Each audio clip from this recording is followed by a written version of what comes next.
Well, hello everyone. This is Christina. Let's see how I can turn this thing around.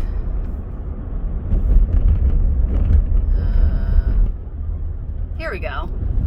So, one of my friends said that it would be a good idea to detail my trips out to look for these frames. And it is a process.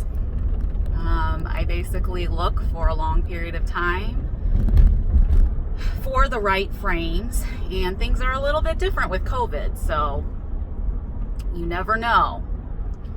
So basically, I look until I find the right frame, and then I contact the person, do no contact drop off delivery, and then go from there. So I usually don't see anybody. Right now, I am going to pick up a set of frames. I didn't intend to sell frames at all. I basically, probably like none of you have this problem, had tons of pins and nowhere to put them. And so I really had a heart-to-heart with myself after a heart-to-heart with my husband, who was like, you need to do something with this. I'm sure you guys have never experienced that either. So I decided that for me, at least, my pins, I wanted to be out for display. And I wanted people to be able to look at them, for me to look at them. They were meant to be out, to be enjoyed, especially during this awful time when none of us can get out of the house. So I really had to think hard about my collections in order to figure out what I wanted on those frames. So, walls have only so much space, and I had decided, also with the thought that hubby would not appreciate a wall covered with pins. So I had to be very sparing about my collections. And the way I did that is with making pin boards. And so I figured out which pin board I'd like, and so it wasn't really a factor of exactly the size of the collection necessarily, but also the size of what kind of board I would like on the wall and what it would look like. So with those two things combined, that would set how many pins I would get. Of course, this is changing all the time because, as you know, shinies are very addictive, and somehow I keep buying more. None of you have experienced that either.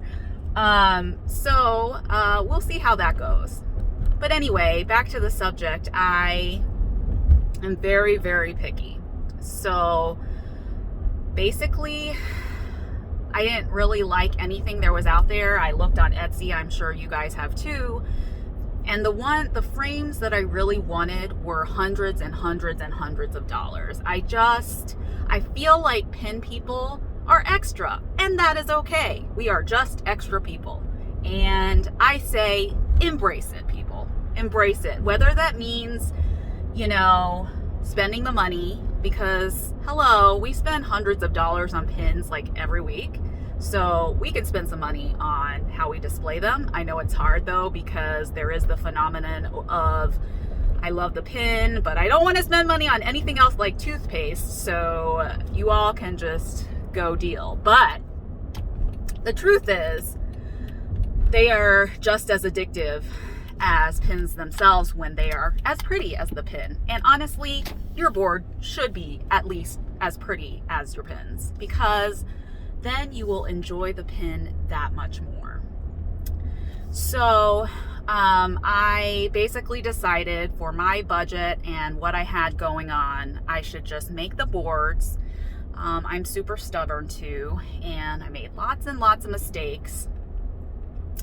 And basically, that's how it went for months. I talked to a ton of different people, got a lot of different advice. So I got a lot of different materials. They started piling up in a room. And basically, it was just a mess everywhere. And as you might know, that went along great with the hubby. And so finally, though, I got into a groove. And once I got into a groove, I realized that I really loved doing it. And I wasn't embarrassed to show off my boards anymore. So I started putting pins on them. And you will probably realize that you might get into this too, where then you suddenly have a lot of boards on the floor, because then it takes hanging up. And dude, that's another piece of activation energy that nobody has these days. And you know, so I had a ton of boards on the floor, but I was able to take pretty pictures of them, and that was awesome. And then I put them online, and people kept coming up to me and saying, hey, we love your boards. Can we buy them? And I said, oh, I'm not selling. But then I ended up with too many boards, because we're extra people and more is better than one, as we pin people know. So I was like, what am I going to do with these 8 other frames that I really don't need? So I asked some close pin friends if they would want one. And they all did, because they are also, I love them so much, extra people. And so it just started from there, and then it started snowballing. And I'm just so shocked and, you know, overwhelmed by the amazing response. Thank you all who have bought my boards and are interested in them and look at them and are inspired to start their own boards. You know, I never push my boards on anyone. If anyone is excited to start one themselves, I think that's awesome. It's a lot of fun. It does take a lot of energy, time, and supplies to get started, but it is such a great crafting thing. I mean, it's pretty much taken over my life and my basement. So I highly recommend it. And if you want any tips, happy to do that. I'll probably be spouting them off on these videos as well. We'll keep talking about this on the way home, but I just arrived at the house. I'm supposed to get the frames. So let me just check the address here. So